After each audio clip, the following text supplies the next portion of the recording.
Assalomu alaykum aziz bizni kanalimizni kuzatuvchilari. Azizlar, bugun yana bitta video qilmoqchimiz sizlarga, e'tiborlaringga. Bu mana shu roza Ramazon oylarida hammamiz Allohning ajrlaridan umidvor bo'lib ibodatlar qilyapmiz, rozalar tutyapmiz. Mana shunday buyuk oylarda bir musulmon odam bir musulmon odamga, dindoshimizga, mana shu qishloqdoshimizga bir ko'mak so'rab sizlarga video qilyapmiz azizlar. Azizlar, mana shu opamiz mana shu Surxondaryo viloyat Qiziriq tumanida Qorasuv mahallasida yashaydi opamiz.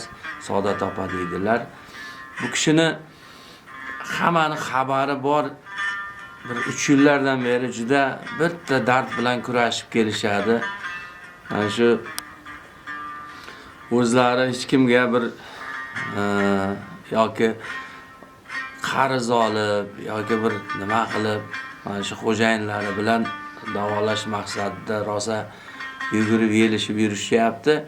Lekin bu narsa Allohning bir vaqti bo'ladi, sabri bo'ladi, shifosi, dardi ham shifosi deganday hozircha mana shu hali hamon mana shu opamiz mana shu kasallik bilan kurashib kelyapti. Aziz mahalladoshlar, aziz tumandoshlar, sizlardan bitta iltimos.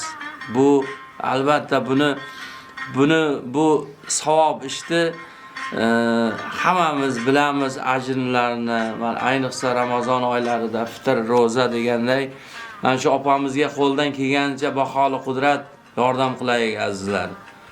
Dunyo hammadan qoladi. Yaxshilik albatta u bizni kelajagimizni, oqibatimizni, oxiratimizga bizga asqotadigan narsalardir.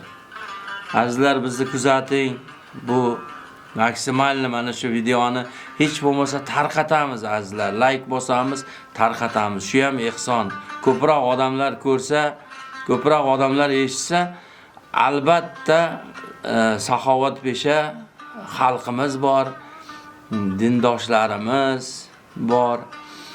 Shuning uchun sizlardan kutib qolamiz azizlar. Biz bilan qoling, bizni kuzatishni davom etavering.